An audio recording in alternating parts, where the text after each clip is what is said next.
जरा सोचो, तुम एक ऐसी सुरंग में फंस जाओ जहाँ से बाहर निकला ही ना जा सके, फिर चाहे तुम कितनी भी कोशिश क्यों ना कर लो। कुछ ऐसा ही होता है इन लोगों के साथ। कहानी की शुरुआत होती है चाइना के एक पहाड़ी इलाके में, जहाँ एक लड़की लिफ्ट लेकर एक आदमी की कार में जा रही थी। अचानक उसे सीट के नीचे किसी लाश का हाथ दिखाई दिया। ये शरीफ सा दिखने वाला आदमी असल में एक सीरियल किलर है। उसी वक्त उसने कार रोक दी और तेज धार हथियार से लड़की का खून कर दिया। कुछ दिन बाद एक बस कुछ लोगों के साथ उसी रास्ते से जा रही थी। जब रेडियो अनाउंसमेंट हुई कि उस रास्ते पर एक्सीडेंट होने की वजह से आगे जाने की इजाजत नहीं है, फिर ड्राइवर टोनी ने कच्चे रास्ते की ओर बस मोड़ दी। अब बस के सामने एक सुरंग आ गई जहाँ से टोनी पहले कभी नहीं गुजरा था। वो आगे बढ़ने लगा और अचानक सुरंग में एक आदमी उसकी बस के सामने आ गया। इस सुनसान सुरंग में वो अकेला क्या कर रहा था, ये सोचकर सब डर गए। लेकिन वो आदमी एक पैसेंजर बनकर बस में चढ़ गया। ली ने अपने अखबार में देखा कि ये आदमी तो एक वांटेड क्रिमिनल है, लेकिन वो बिना बात खतरा मोल नहीं लेना चाहता था, इसलिए कुछ बोला नहीं। अब चलते चलते पूरे 20 मिनट हो चुके थे, लेकिन बस अब भी सुरंग में ही थी। टोनी जानता था कि देश की सबसे बड़ी सुरंग को पार करने में भी 10 मिनट ही लगते हैं, लेकिन ये सुरंग तो खत्म ही नहीं हो रही थी। आखिरकार सबने वापस मुड़ने का फैसला किया, लेकिन फुल स्पीड में 30 मिनट चलने के बाद भी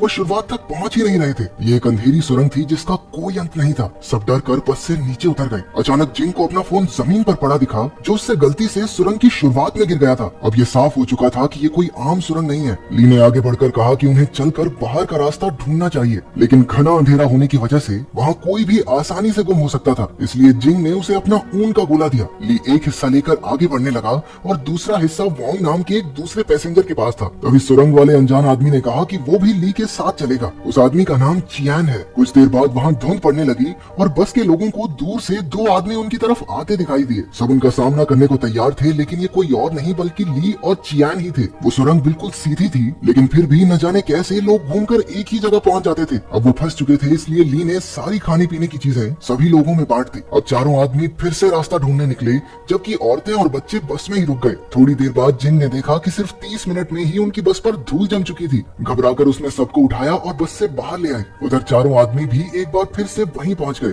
टोनी ने देखा कि उनका खाना भी एकदम सड़ चुका था। इसका मतलब ये था कि इस भूल भुलैया में समय भी असली दुनिया के मुकाबले ज्यादा तेजी से बढ़ रहा था। उन्होंने बस में देखा तो उन्हें पूरी सुरंग का एक नक्शा दिखाई दिया, जो न जाने कौन वहाँ पर रखकर चला गया था। ली ने नक्शा समझने की कोशिश की, लेकिन उसी वक्त लाइट चली गई और अचानक ली भी गायब हो गया। वहाँ खून के निशान थे, जिसका पीछा करते करते सब एक खोखली दीवार तक पहुँच गए। उसे तोड़कर वो एक अजीब से कमरे में पहुंचे, जहाँ बहुत से गुम हो चुके लोगों की तस्वीरें थी। वहाँ पूरी जगह का इंजीनियरिंग डायग्राम पड़ा था। उसके मुताबिक यहाँ कुल मिलाकर 6 सुरंगें थी जो आपस में जुड़ी हुई थी। चियान ने हिसाब लगाया कि बाहर निकलने के लिए उन्हें 6 की 6 सुरंगों को पार करना होगा।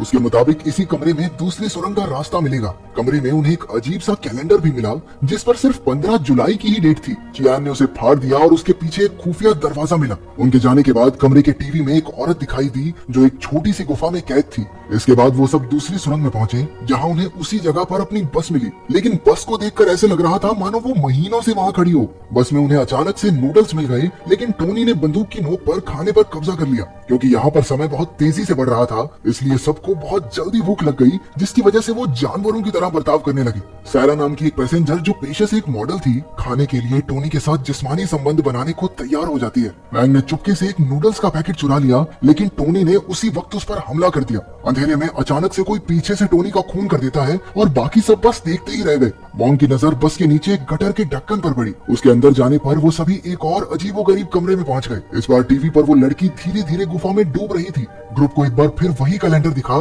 जिसके पीछे एक और खुफिया दरवाजा था। उसे पार करके अब वो तीसरी सुरंग तक पहुंच गए थे। ये सुरंग पहले से बहुत अंधेरी और सुनसान थी। यहाँ भी बस मौजूद थी, लेकिन उसमें सांप भर चुके थे, मानो बस वहाँ सालों से खड़ी हो। अचानक वैंग ने बंदूक निकाल ली और कहने लगा कि जब जब कोई मरा है, उन्हें खुफिया रास्ता मिला है, इसलिए यहाँ से सही सलामत बाहर निकलने के लिए अगर उसे उन सबकी जान भी लेनी पड़े तो वो ले लेगा। उसने जिंग के हाथ से चियान के कंधे पर गोली चलवा दी। उसने उनके साथ आए दोनों बच्चों को कमरे में ले जाकर पीटना शुरू कर दिया और फैंग को गोलियों से भून दिया। उसने सैरा को भी गला दबाकर मारने की कोशिश की, लेकिन उससे पहले ही किसी ने पीछे से आकर उसका काम तमाम कर दिया। उसकी मौत के बाद अब उन लोगों को एक और खुफिया रास्ता मिला, जो चौथी सुरंग में खुलता था। अभी जिंग नाम की वो औरत जो प्रेग्नेंट थी, उसकी डिलीवरी का समय आ गया और सैरा और चैन मिलकर बस की तलाशी लेने लगे। ये सुरंग लोगों का मानसिक संतुलन बिगाड़ देती है, इसलिए सैरा को अजीबोगरीब लोग दिखाई देने लगे। डर कर वो बस से बाहर भागी, लेकिन उसके चारों ओर लाशें ही लाशें थी। वहीं उसे एक शीशा दिखा और उसमें देखते ही किसी ने उसे पीछे से मार डाला। चियान, जिंग और पार्क आगे बढ़ने लगे, लेकिन रास्ते में ही जिंग का बेटा मर गया। अचानक जिंग ने अपना मानसिक संतुलन खो दिया और एक चाकू से चियान को भी मार डाला। चियान की आंख खुली तो वो एक सीक्रेट हॉस्पिटल में था। असली कहानी एक आर्मी ऑफिसर ने समझाई। असल में कहानी की शुरुआत में जेम्स नाम का जो सीरियल किलर हमने देखा था उसे पुलिस ने पकड़ लिया था, लेकिन एक्सीडेंट होने की वजह से वो कोमा में था। जेम्स ने कई औरतों को किडनैप करके मार डाला था, लेकिन सायरा नाम की एक लड़की अभी भी जिंदा थी। लेकिन जेम्स के अलावा कोई नहीं जानता था कि वो कहाँ है। उसके कोमा में होने की वजह से उन्होंने एक साइकोथेरेपिस्ट को जेम्स के दिमाग में भेजकर लड़की का पता लगाने का फैसला किया। ये साइकोथेरेपिस्ट चियान ही था और असल में वो लड़की सायरा चियान की ही पत्नी है। यानी कि अब तक जो कुछ भी हुआ वो सिर्फ जेम्स के दिमाग में चल रहा था, जो हमने चियान की नजरों से देखा। उसे अब तक यही पता चल पाया था कि उसकी पत्नी किसी नदी के आसपास कैद है, लेकिन तेज बारिश की वजह से अगले 36 घंटों में नदी के आसपास की सारी गुफाएं पूरी तरह पानी से भर जाएंगी। चियान ने आर्मी ऑफिसर को उस बार बार दिखने वाली तारीख 15 जुलाई के बारे में बताया। ऑफिसर ने कहा कि इसी दिन जेम्स के माँ बाप की मौत हो गई थी। उसकी माँ का एक ड्राइवर के साथ चक्कर था जिसका पता उसके बाप को चल गया था। उसकी माँ ने अपने पति को मारकर अपनी भी जान दे दी थी। असल में जेम्स खुद एक टनल इंजीनियर है, इसलिए जब वो कोमा में गया तो उसने अपने दिमाग में खतरनाक सुरंग बनानी शुरू कर दी, जो उसके दिमाग की तरह ही एक भूल भुलैया थी। चियान का मकसद था सुरंग में जाकर जेम्स को बाहर निकालना ताकि वो कोमा से बाहर आ जाए, लेकिन उस हत्यारे का दिमाग इतना पेचीदा होगा ये उसने कभी नहीं सोचा था। उसके दिमाग में मौजूद बस में बैठे सभी पैसेंजर्स दरअसल उसकी जिंदगी के अलग अलग पहलू हैं। सबसे अच्छा था ली, जो उसके अंदर मौजूद अच्छाई की एक झलक था। दूसरा टोनी था, जो जेम्स के गुस्से को दिखाता था। वैंग जेम्स के दिमाग में उसके पिता की पर्सनैलिटी थी, क्योंकि जिस तरह वो बाकी सबको मार रहा था असल जिंदगी में भी वो उसकी माँ को मारा करता था। और सारा एकदम उसकी माँ की जैसी थी। उसकी माँ भी एक मॉडल थी और असल जिंदगी की तरह उसके दिमाग में भी उसका एक ड्राइवर के साथ अफेयर शुरू हो जाता है। वो प्रेग्नेंट औरत जिंग उसके एक सपने की तरह थी, क्योंकि वो हमेशा से चाहता था कि उसकी माँ बिल्कुल वैसी हो, लेकिन वो भी उसके दिमाग में जेम्स की बुराई को बदल नहीं पाई और मारी गई। आखिर में बचे वो जुड़वा बच्चे जेम्स के बचपन को दर्शाते थे, लेकिन वहाँ कोई और भी मौजूद था जो बस में नहीं था, वो जिसने छुपकर ली, टॉमी और वैंग का कत्ल कर दिया था। अगले दिन चियान एक बार फिर से जेम्स के दिमाग में दाखिल हुआ। इस बार उसने सीधा जेम्स से अपनी पत्नी के बारे में पूछा, लेकिन वो इतनी आसानी से कहाँ बताने वाला था। वो कहने लगा कि उसे अपनी माँ से नफरत है क्योंकि उसने उसके बाप को मार डाला था, इसीलिए वो औरतों को किडनैप करके मार डालता था क्योंकि उन पर भरोसा नहीं किया जा सकता। इसके बाद वो चियान को अपने दिमाग के अलग अलग हिस्सों में ले गया, जहाँ उसकी जिंदगी के कई किस्से चल रहे थे।